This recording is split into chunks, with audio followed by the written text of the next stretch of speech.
আজি মই আপোনালোকলৈ আসাম স্পেচিয়েল টেট আৰু চি টেটৰ বাবে অসমীয়া ভাষাৰ জন্ম আৰু ক্ৰমশ বিকাশৰ কেইটামান ইম্পৰ্টেণ্ট কুৱেশ্যন আনচাৰ লৈ আহিছোঁ। যদি কোনোবা ভিউৱাৰ্ছ মোৰ চেনেলটোত নতুন আহিছে তেন্তে প্লিজ মোৰ চেনেলটো ছাবস্ক্ৰাইব কৰিব আৰু কাষত থকা বেল আইকনটো টিপি দিব। আহক চাওঁ ভিডিঅ'টো। প্ৰথম প্ৰশ্নটো হ'ল অসমীয়া ভাষা কি গোষ্ঠীৰ ভাষা? উত্তৰটো হ'ব আৰ্য গোষ্ঠীৰ ভাষা। কুৱেশ্যন নম্বৰ 2, অসমীয়া ভাষাই ৰূপ পায় কেতিয়া? উত্তৰটো হ'ব দশম-একাদশ শতিকাত। কুৱেশ্যন নম্বৰ 3, অসমীয়া ভাষাত প্ৰভাৱ পেলোৱা এটা উল্লেখযোগ্য ভাষাগোষ্ঠীৰ নাম কি?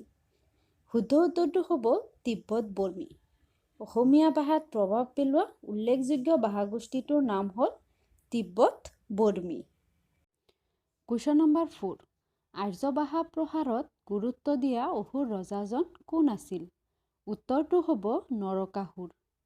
আৰ্য ভাষা প্ৰসাৰত গুৰুত্ব দিয়া অসুৰ ৰজাজন আছিল নৰকাসুৰ। কুৱেশ্যন নম্বৰ 5, ভাৰতীয় আৰ্য ভাষাৰ স্তৰ কেইটা? উত্তৰ 3টা। ভাৰতীয় আৰ্য ভাষাৰ স্তৰ 3টা। কুৱেশ্যন নম্বৰ 6, প্ৰাকৃত ভাষাৰ স্তৰ কেইটা? উত্তৰটো হ'ব 3টা। প্ৰাকৃত ভাষাৰ স্তৰ হৈছে 3টা। কুৱেশ্যন নম্বৰ 7, প্ৰাচীন আৰ্য ভাষাৰ 2টা উদাহৰণ হ'ল উত্তৰ বৈদিক ভাষা আৰু সংস্কৃত ভাষা। প্ৰাচীন আৰ্য ভাষাৰ উদাহৰণ 2টা বৈদিক ভাষা আৰু সংস্কৃত ভাষা। কুৱেশ্যন নম্বৰ 8, আদি প্ৰাকৃতৰ নিদৰ্শন ক'ত পোৱা যায়? উত্তৰ অশোকৰ শিলালিপিত। আদি প্ৰাকৃতৰ নিদৰ্শন অশোকৰ শিলালিপিত পোৱা যায়। কুৱেশ্যন নম্বৰ 9, সহজীয়া বৈদ্যাচাৰ্য গীতবিলাকক কি বুলি জনা যায়?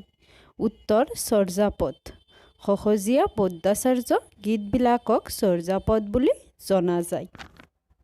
কুৱেশ্যন নম্বৰ 10, চৰ্যাপদবোৰ অসমীয়া ভাষাৰ কিহৰ লগত মিল আছে?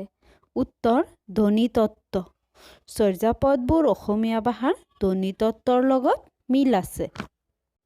কুৱেশ্যন নম্বৰ 11, অসমীয়া ভাষাৰ বিষয়ে লিখা বিদেশী পৰিব্ৰাজকজন কোন? উত্তৰ হিউৱেন চাং। অসমীয়া ভাষাৰ বিষয়ে লিখা বিদেশী পৰিব্ৰাজকজন হ'ল হিউৱেন চাং।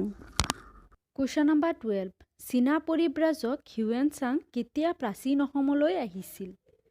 উত্তৰটো হ'ব ভাস্কৰ বৰ্মাৰ ৰাজত্বৰ সময়ত। চীনা পৰিব্ৰাজক হিউৱেন চাং অসমলৈ আহিছিল ভাস্কৰ বৰ্মাৰ ৰাজত্বৰ সময়ত। কুৱেশ্যন নম্বৰ 13, অসমীয়া বুৰঞ্জী সাহিত্যবোৰৰ ৰচনাৰ স্থান ক'ত আছিল? উত্তৰ আহোম ৰাজসভা। অসমীয়া বুৰঞ্জী সাহিত্যবোৰৰ ৰচনাৰ স্থান আছিল আহোম ৰাজসভা। কুৱেশ্যন নম্বৰ 14, চৰ্যাপদৰ পাছত কামৰূপী অসমীয়া ভাষাৰ নিদৰ্শন ক'ত পোৱা যায়? উত্তৰ প্ৰাক-শংকৰী যুগৰ অসমীয়া সাহিত্যৰ ভাষাত। চৰ্যাপদৰ পাছত কামৰূপী অসমীয়া ভাষাৰ নিদৰ্শন পোৱা যায় প্ৰাক-শংকৰী যুগৰ অসমীয়া সাহিত্যৰ ভাষাত। কুৱেশ্যন নম্বৰ 15, অসমীয়া মান্য ভাষাটো মূলতঃ গঢ় লৈ উঠিছিল? উত্তৰ শিৱসাগৰ অঞ্চলৰ উপভাষাৰ ভিত্তিত। অসমীয়া মান্য ভাষাটো মূলতঃ গঢ় লৈ উঠিছিল শিৱসাগৰ অঞ্চলৰ উপভাষাৰ ভিত্তিত। কুৱেশ্যন নম্বৰ 16, অসমীয়া সাহিত্যত কোনে প্ৰথমে ৰামায়ণ অনুবাদ কৰিছিল? উত্তৰটো হ'ব মাধৱ কন্দলীয়ে। অসমীয়া সাহিত্যত মাধৱ কন্দলীয়ে প্ৰথমে ৰামায়ণ অনুবাদ কৰিছিল। কুৱেশ্যন নম্বৰ 17, খ্ৰীষ্টান মিছনাৰীসকলে ওলোৱা অসমীয়া আলোচনীখনৰ নাম কি আছিল? উত্তৰ অৰুণোদয়। প্ৰথম অসমীয়া বাৰ্তালোচনীখন হ'ল অৰুণোদয়। কুৱেশ্যন নম্বৰ 18, অৰুণোদয়ৰ প্ৰথম সম্পাদক কোন আছিল? উত্তৰ ডাক্তৰ নাথান ব্ৰাউন। অৰুণোদয়ৰ প্ৰথম সম্পাদক আছিল doctor Nathan brown. Question number 19, অসমীয়া ভাষাৰ ব্যঞ্জনধ্বনি কেইটা? উত্তৰটো হ'ব 21টা। অসমীয়া ভাষাৰ ব্যঞ্জনধ্বনি 21টা। কুৱেশ্যন নম্বৰ 20, অসমীয়া ভাষাত বিশিষ্ট স্বৰধ্বনি কেইটা? উত্তৰ 8টা। অসমীয়া ভাষাত বিশিষ্ট স্বৰধ্বনি 8টা। আজিলৈ এইখিনিয়ে আছিলে। যদি মোৰ ভিডিঅ'টো চাই ভাল পাইছে তেন্তে লাইক শ্বেয়াৰ কৰিব আৰু যদি কোনোবা ভিউৱাৰ্ছ মোৰ চেনেলটোত নতুন আহিছে তেন্তে প্লিজ ছাবস্ক্ৰাইব কৰিব আৰু কাষত থকা বেল আইকনটো টিপি দিব। ধন্যবাদ।